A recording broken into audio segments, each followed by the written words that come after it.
Like they killed for the Christmas rye. Oh goodness. Yeah. It's not very Christmassy. They come around with the pitchforks and the knives and the pistolas to try to get the Christmas rye. And nunchucks.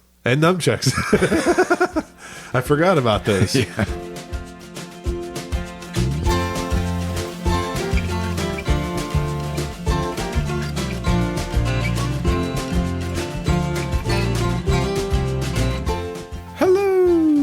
Welcome everyone to episode 99 of The Mashup, the best bourbon conversation you're going to hear all week long. We're your hosts, Anthony and Steven. Hello, Anthony. Hey, Steven, how are you tonight? Had burgers tonight. They were quite tasty. You had some burgers, huh? Yeah. I could tell. For those of you out there in the listening audience, you got to know. I mean, we got to include an outtake. Can we take an outtake of that somehow? No, it's too painful. Can you attach it at the end? As we were warming up the vocal cords, and I needed a lot of warm up because, as you can tell, my sinuses are just out of control right now. It's springtime into bluegrass. Steven kept saying, what were you saying, sir? Come on. They got to put one in there. The best burger conversation.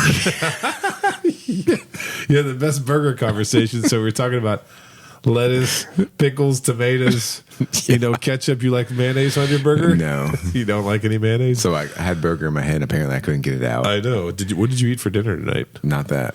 No burgers. No. Okay. So when I was getting ready to come over here, something funny happened on Facebook, and we like to talk about the bourbon communities on Facebook. So in the local Lexington Bourbon Followers group, which is just a local group we have where we share information about where you can find product, and we also share fun things.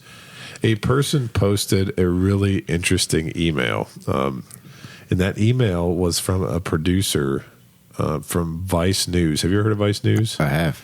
They do like weird things like...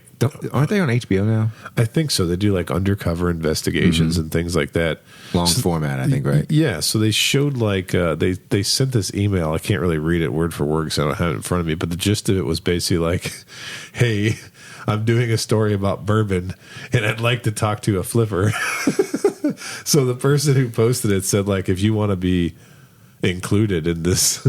you should contact this person. Included for all the wrong reasons is what they said. They're looking for snitches. Yeah, so they're looking for a snitch, I guess. And I'm kind of wondering, like, what in the world? Where did that come from? So the person who posted it does have a bourbon podcast. So it's not like they contacted him, like, out of nowhere. But I also think, like, why would you, like, what kind of reporter are you when you're just, like, sending random emails out to people like, hey, can I get a flipper on camera here? Can we get the bourbon flipper on camera? And so the good thing is everybody had a sense of humor about it, and people were posting a lot of funny comments. And so if nothing else, it was good for a laugh, but pretty interesting. You got any idea why that may have been posted? That isn't interesting that they would just reach out to almost like a random local show. Yeah. But I guess other news organizations do that with big stories. They hit up the local market and see what's going on. That's true. And I'm wondering, like, we don't have to get in a deep discussion about this, but I feel like it might have something to do with the fact that, like, recently here in Lexington and in other places in the United States, there was a lot of raids and things that happened related to bourbon. Right. And so I wondered if it was somehow related to that, like wanting to keep the story going, like, let's see if we can drill down into the seedy underworld of bourbon enthusiasts who are trading and selling bourbon. Oh my God, so terrible. Isn't it so terrible? They'll meet up in crazy places like grocery store parking lots. I know, my God. The amount electronic store parking lots. I know. I was going to say, what's the craziest place you ever met for a bourbon drop off? I wouldn't say I had any like weird ones. Okay. But ironically, I've done several in liquor store parking lots. Yeah, that's the same thing that I've done that sometimes too. It's like, in the store they have all this bourbon, but the real good deals are happening right outside. I'm trying to think, where have I done them? The one that I think I've mentioned this in a previous episode. Kind of became like a little bit of local famous for 5 minutes because people that become a snitch. No, not the flipper. Oh, okay. I remember there was a while there were a lot of people wanted to meet at Cabela's, like which is out of the highway, like right out in the Hamburg area there. And I would refuse to meet at Cabela's, and so it was like, "What do you got against Cabela's?" I'm like, "I don't know. I just don't want to go out there."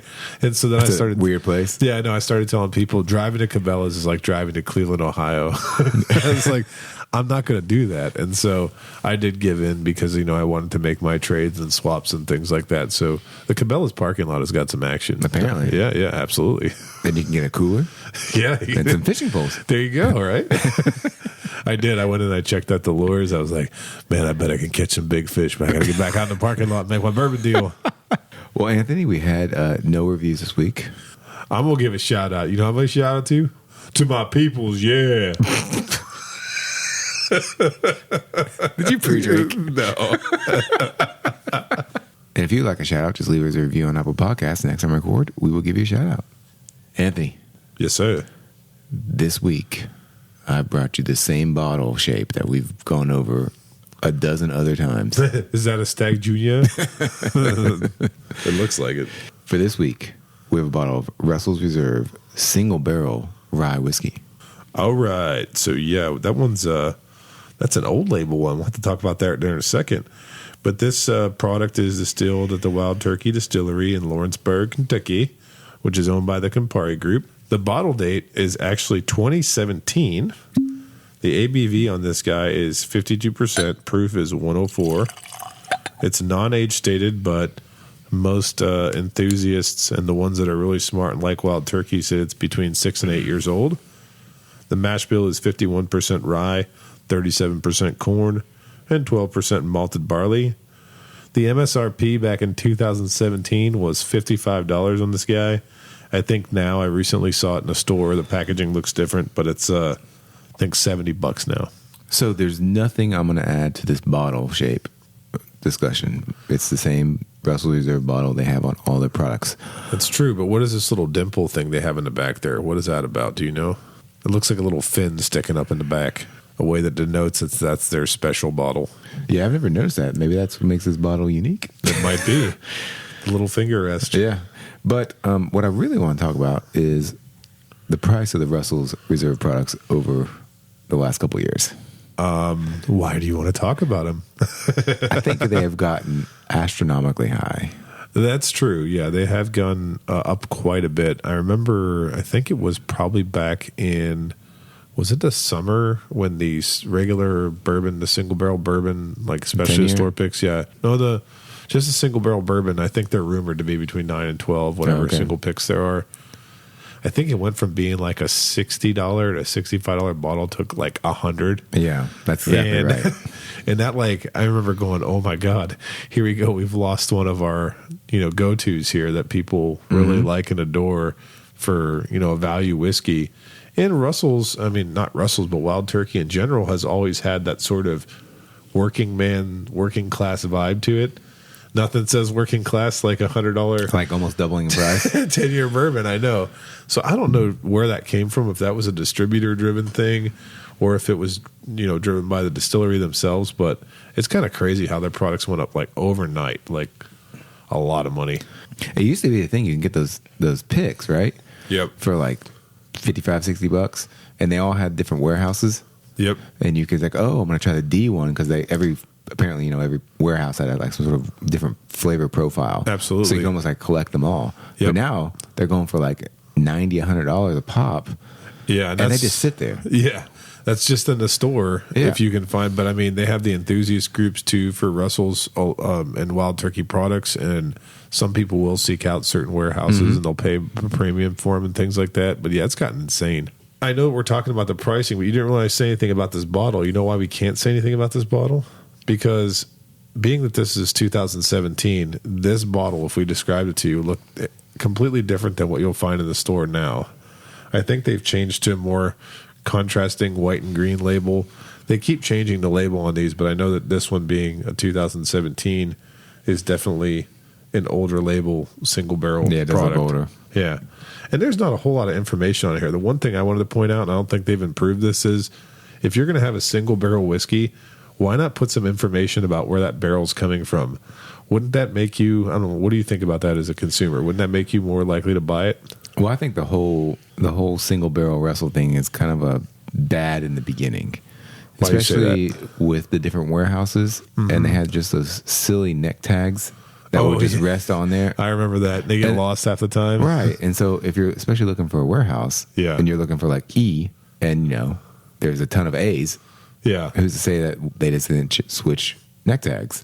That's true. I remember going to the store one time back in the day and picking up a bottle and going like, oh, this looks pretty cool. I was like, is this just the standard single barrel? And the guy was like, no, it's a store pick. And I went, okay, what are the specs on it? He just went, oh, well, we lost the tags. The tags fell off. So they were just selling the store picks without the tag. Exactly. See? With a sign that said what the information was. And so I think they've gotten better about that. At least now they print it on the back. There's a sticker, I think, now. Yeah, right? there's a sticker on the back that tells you why it's special, but I don't know that they have a single barrel program for their rye. This is just the off the shelf one. Mm-hmm. Yeah, but you're right. Just a single barrel. There's nothing else on it at all. No information. Maybe that's the way Jimmy Russell wanted it. You think? It could be. Do you think Jimmy Russell wanted rye in general? He didn't. He never wanted rye. Just so you know, that's the rumor that Jimmy's not a rye guy. Oh. So if you think of Jimmy, think of anti-rye. He's non-rye. He's a non-rye guy.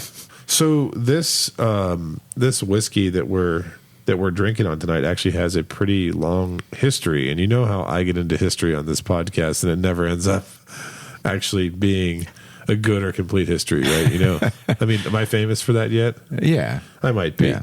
Okay, well, give it to me, history teacher. I'll still keep trying. And so actually, part of this history, or like the research I did for this, you know where I did my research at? Wikipedia. I would have loved to go to the good old Wikipedia, but there's a better resource than that, and it's Rarebird 101, who is is that .com? Yeah. Yes, it is. Rarebird101.com. He's like this is a man, right? And this man is like the unofficial ambassador of wild turkey. Like he has like a library, an encyclopedia online about wild turkey. I think secretly the brand loves him for keeping up with that sort of thing. Oh yeah, like he's known from coast to coast. All right, so the roots of this whiskey come from Maryland. Can you believe that? Do you remember what other roots of rye whiskey came from Maryland? It was the Pikesville. That's right. It was Pikesville, but I can't remember. And we actually made a comment about that, I think, on the episode. I think so, because we were just talking about how at one point in time no rye was ever made in Kentucky, right? And so I think that's the same with wild turkey. So back when Austin Nichols had the wild turkey brand, they were sourcing rye from Maryland from I think it was a company called Something's Pure Rye.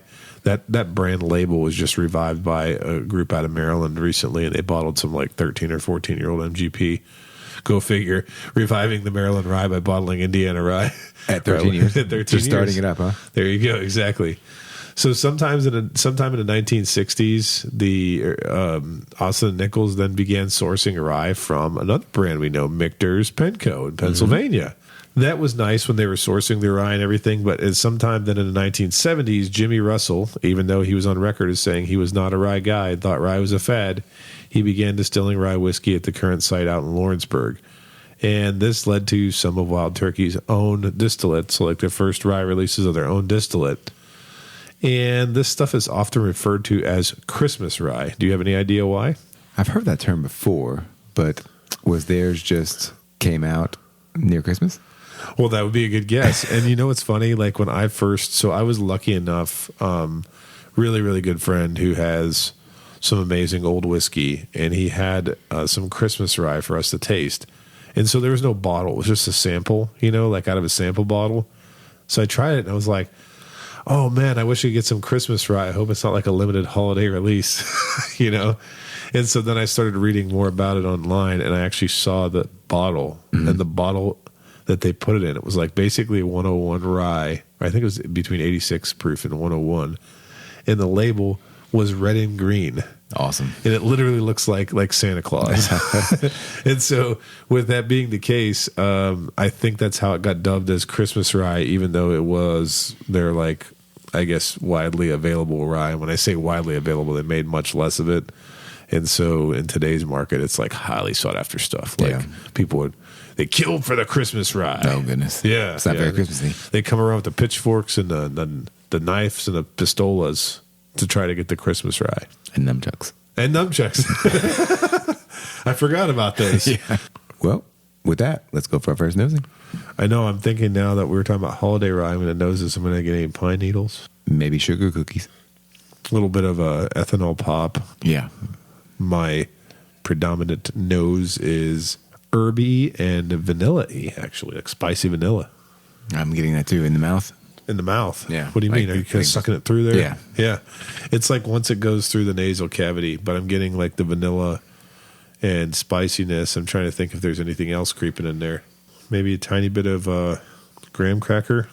I feel like I'm just getting a lot of that warm vanilla spice. Yeah, I think that's a good characteristic. So when I said graham cracker, it's a baked good, vanilla, and the spices, I think both herby and like almost like maybe a little florally too. Are you getting florals? Maybe hair. But yeah, it's warm and inviting. Just like Christmas. Just like Christmas. I wish this was Christmas rye. If I think back to that taste that I had, that sip, it was a really small pour. And I don't even remember exactly what it tasted like. I just remember it tasting really great. Maybe this will taste just like that. So, Stephen, have you ever been out to the distillery there in Lawrenceburg? I don't think I've been to that one. You haven't been out there? I don't think so. Now you mentioned it. I think we may have talked a little bit about this in a previous episode, but we might as well retell you a little bit about it. So they used to have this old tiny little cabin, which right now they still have in use because the newer part of the distillery gift shop that they built, they had it open for 8 years, and now they're remodeling it again. So I thought it was state-of-the-art, brand new, and it looked great. But now they're remodeling it again, so they're back to the old gift shop, which is down the hill, and it's like this tiny little log cabin. It reminds me of how Makers used to be. There you go. Remember, it was a small little wooden building before they started moving it and became other things. Absolutely. And so it kind of captures a little bit of that essence. But the reason why I bring up the distillery is because one of the big reasons people like to go out to Wild Turkey is a chance to see the legend himself, Jimmy Russell. Does he stay in the log cabin? Are you saying because he's a little older, he might stay in the log cabin? Like that's his home? Was that his childhood home? No. It could be. No, but apparently they say like he's like right around the corner from the distillery, like where he lives is like the same house he's lived like for a long time. The log cabin. In the log cabin. So Jimmy in the log cabin. Actually, but I had experience where I got to meet him, get a bottle signed by him, but it was just really cool because I remember that day when I was at the distillery with people, just walked in, saw Jimmy sitting there, immediately was like, oh, dang, I need to buy a bottle for him to sign. So I ran over and I grabbed like a 10-year or something like that, the small batch 10-year. Went over to him like, will you sign my bottle? And he just like looked at me like, yeah, of course I'll sign the bottle. Like, what do you think I'm sitting here for? You know what I mean? Now, this is years ago. He's much younger than, I think he's like pushing 90 now. Yeah. That's just like such a treat to see him. And I know people really like to go out there in order to get a chance to see him. And I didn't know if you'd ever had that chance. No. Yeah. Does it seem like one of the distilleries I should hit up? Yeah, I think maybe you should go out there. And if you get a chance to see him, I mean, not only would you get a chance to see the longest serving master distiller, continuing service master distiller, I think in the world, right? Mm-hmm. He's been working at Wild Turkey for, I think, 68 years. Wow. Which is insane. And of course, it's a family affair over there with Eddie also serving as master distiller, his son. Mm-hmm. And then Eddie's son, Bruce, is also involved with, I'm not sure what his exact title is. I think he was a brand ambassador, and now he might be doing like a whole bunch of other stuff at the distillery. But I know some people that are a little bit closer to that family or in the Wild Turkey orbit, and they always talk or speak the praises of how great they all are. But the other thing that I was thinking, and this is really cheesy, here's dad joke, watch out. No. Are you ready for this? Give it to me. So we have Jimmy, we have Eddie, and we have Bruce. Why can't he be Brucey? It just sounds better. Doesn't it sound better to have Jimmy, Eddie, and Brucey? I guess so. I mean, come on. Get it together over there. I mean, maybe he should change his name formally for marketing purposes. You don't look enthused by my suggestion. Well, I'm thinking they spell the word Jeb. Jeb. Jeb. You're taking me back to the presidential elections when Jeb ran. Yeah. Well, should we go for our first taste of this rye whiskey? Let's do it. Well, the ethanol does not come through. It doesn't. It's very pleasant. Got a very distinct note on this, but then again, it could be a sinusy note. It's got this really pleasant, bright, spicy taste to it. Yeah, it's definitely sweet. I get like a little bit of like a lemon and orangey kind of citrus flavors. Yes, I get citrus as well. Citrus. And the one note that I'm picking out that's really strange that I want to I don't even know what I'd call it, is getting a little bit of honey, but the honey like fades into like a waxy flavor. So it's like a waxy honey, which is really weird. I don't usually associate honey and wax together, but I'm getting a little bit of wax flavor. I don't know where that comes from. Like smacks on the back part of the palate. Are you talking about like a honey tea flavoring, but no tea, but just the honey part of it? Yeah, maybe that's part of it. Maybe it's like a honey tea flavor, and I don't know. You taste all kind of things with tea, but if you take black tea and you put a fair amount of honey in it, maybe that's the flavor I'm tasting. I'm calling it a waxy flavor, but it's something else. So yeah, I like that honey tea flavor. I do have to say that the finish though has this weird taste to it. Yeah, it's is it mixed between maybe a little metallic? It's funny. It is a little bit metallic. I was going to say like metallic, or I'm kind of getting a little bit of a licorice flavor, but maybe that's just the rye spices dancing around, because I feel like that's where most of the spice comes on this. It doesn't come on the palate; it comes in the finish. Yeah, which is interesting, but I guess it's not super surprising given that this is a barley rye. It is a 51%. We've talked in the past extensively about how your 51% tend to drink more like a bourbon, but this one does have rye characteristics. So maybe the metallic is what we're calling like that herbal, licorice, mint kind of flavors that come out on the back end. Yeah. So as we're sipping here, I'm thinking about something that we right at the beginning of the year, we did our cheesy New Year's resolutions. Do you remember that? And we are 8-9 weeks into it now. Yeah, we're 8 or 9 weeks in, but you remember what? Yeah, yours was to find a good everyday bourbon. And how are you doing on that front, sir? I haven't bought too many. Okay, but still looking. What do you mean? You didn't like?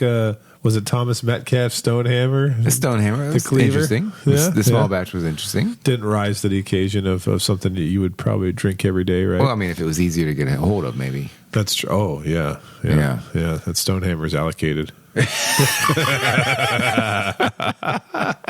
No. Okay, Big Mouth. How about you?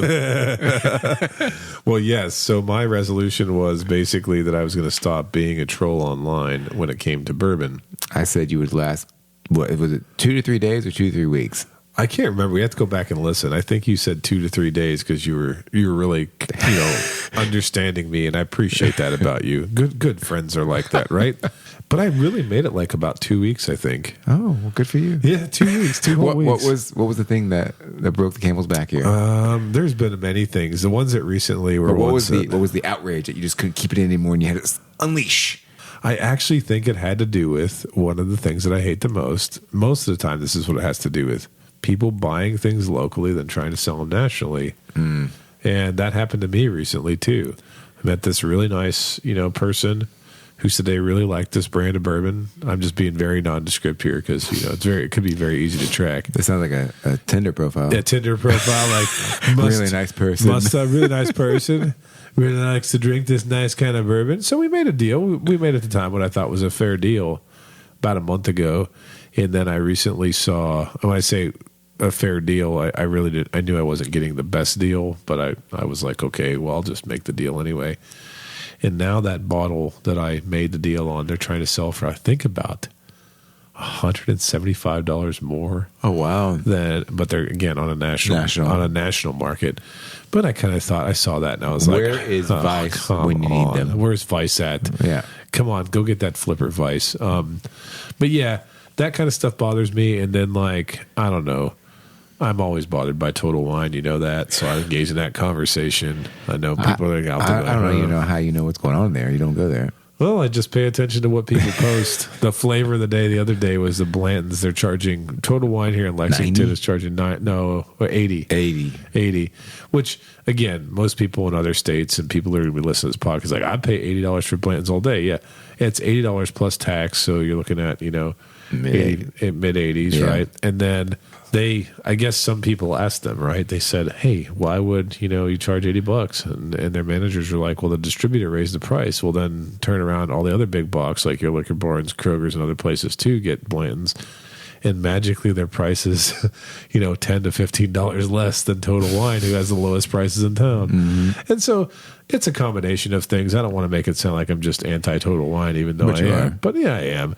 And then I don't know, just people doing stuff, and I need to bite my tongue more, Yeah, I need to join the positive communities and not the ones that are tearing people down, But But I tried my best. I haven't failed completely, though. I'm still doing much less than I did previously. So, Anthony, would Yes, you sir. pass, try, or buy on the Russell's Reserve single barrel rye whiskey? Are you asking me now? Are So, you Anthony. So you're actually going to ask me? You're not going to introduce yourself? Nope, you. Okay, all right. I'm just going to come out with what I would do right off the bat here, and it's going to be a try. The reason it's going to be a try, and I'm not going to even waffle and say you should buy it or you should pass on it, is because it's a good rye whiskey. It's well aged. It's got some good flavors. It's got good complexity. It won't scare you with the amount of spice it has. But I think that if this is still a $50 to $55 bottle, I'd probably recommend buying it. But now the fact that it's creeping to 70 and then in your place, other places going up to 75, that's just a little bit too rich for me. And I even thought like at 50, 55, it was just a good, all right buy. I mean, so I'm solidly going to be a try on this one. I feel like I'm torn on this decision. I am between a pass and a try. Ooh, that's a tough one. Yeah, I thought it was okay. Okay. I'm always going to say try a whiskey. Yeah, try the whiskey. It's going to be very few that I'm going to say completely pass. But even then, I'm going to be like, you should try it just to see how bad it is or whatever. Yeah. But the price is really, I think, high for something that doesn't really knock my socks off. Yeah, I agree with you on that. And at $70, I would almost rather pay another $20 and get the Blue Run High Rye. Yeah, the Blue Run High Rye, or hell, that Emerald Rye that we tasted was really good too. Yeah. Like if you want to go rye for rye, the High Rye still is, I guess, technically a bourbon. But Yeah, that's true. if we're going to compare apples to apples, yeah, I like that Emerald Rye a Yeah. lot better than this. So I think I'll probably settle in a try. Okay. Yeah, the nosing was nice and the front palate was nice. I don't so much care for the back finish, Yeah. that metallic-y taste, and overall it was just kind of blandy, boring in a way. Yeah, I get that. So And the other thing to remember is what? As a single barrel product, exactly, this could vary Your mileage widely. may vary. It could vary quite a bit. What we taste might not be what you taste in your Russells, especially since this is a 17 and the 23s are probably coming from different places. It's 5 years older and aging. There you go. Yeah. Aged in the glass. Don't you love when you see that question when people are like, this is actually a 2015, so it's actually, instead of it being 10 years old, it's actually, plus 18, plus the age, 18 years yeah. old now. And I'm like, people jump in usually and they correct, but sometimes people jump in and they're like, you idiot, it's green neutral doesn't age in the glass. Just like Right? that. Yeah, just like that. I mean, if I could imagine what people sound like on Facebook, that's what they would sound like when they make those comments. Yep. So whether you're over there trolling on Facebook or looking for things to try, the one thing I will say is, even though we kind of rated this Russell's Wild Turkey product middle of the road and a try, people need to remember that Wild Turkey product is not the timeless rot gut that it's often been associated, right? It's often been one of those things that people associate with shooting whiskey and stuff like that. But I think for the modern enthusiast, Wild Turkey is one of those brands that has become beloved, and especially so with people who are really into turkey, into the history of it, into the modern offerings. I mean, it's almost got like a cult-like following in the bourbon community, and rightfully so. And with that, thanks for listening to this week's edition. Please like and follow us on Facebook, Instagram, and Twitter at The Mashup KY. Also, let us know your thoughts and spot on the comment section. Until next time, keep it neat. With triple burger patties and cheese, onions, tomatoes, no pickles. God, I can't stand pickles. Peace out. Hello, and welcome everyone to episode 99 of The Mashup, the best burger. He's lost the best burger. You should just leave it.